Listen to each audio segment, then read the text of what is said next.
हाथी और बकरी की कहानी। एक जंगल में एक हाथी और एक बकरी रहते थे। दोनों बहुत पक्के दोस्त थे। दोनों साथ में मिलकर हर दिन खाने की तलाश करते और साथ में ही खाते थे। एक दिन दोनों खाने की तलाश में अपने जंगल से बहुत दूर निकल गए। वहां उन्हें एक तालाब दिखाई दिया। उसी तालाब के किनारे एक बेर का पेड़ था। बेर का पेड़ देखकर हाथी और बकरी बहुत खुश हुए। वो दोनों बेर के पेड़ के पास गए। फिर हाथी ने अपनी सूंड से बेर के पेड़ को जोर से हिलाया और जमीन पर ढेर सारे पके हुए बेर गिरने लगे। बकरी जल्दी जल्दी गिरे हुए बेरों को इकट्ठा करने लगी। संयोगवश उसी बेर के पेड़ पर एक चिड़िया का घोंसला भी था, जिसमें चिड़िया का एक बच्चा सो रहा था और चिड़िया दाने की खोज में कहीं गई हुई थी।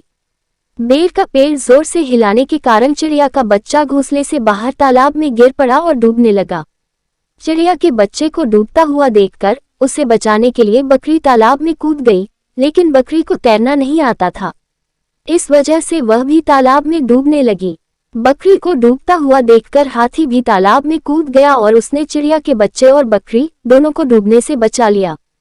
इतने में चिड़िया भी वहां पर आ गई थी और वह अपने बच्चे को सही सलामत देखकर बहुत खुश हुई।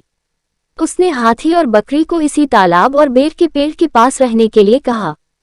तब से हाथी और बकरी भी चिड़िया के साथ उस बेर के पेड़ के नीचे रहने लगे। कुछ ही दिनों में चिड़िया का बच्चा बड़ा हो गया। चिड़िया अपने बच्चे के साथ जंगल में घूम कर आती थी और हाथी और बकरी को जंगल में किस पेड़ पर फल लगे हैं इसकी जानकारी देती थी।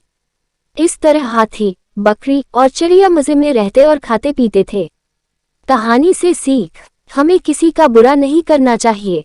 अगर हमारी गलती से किसी को परेशानी होती है तो उस गलती को सुधारना चाहिए और मनमुटाव दूर करते हुए एक दूसरे की मदद करनी चाहिए। अगर यह कहानी आपको अच्छी लगी हो तो हमें कमेंट में जरूर बताएं तथा हमारे चैनल को सब्सक्राइब जरूर कर लें ताकि आपको अच्छी अच्छी कहानियां सुनने को मिले।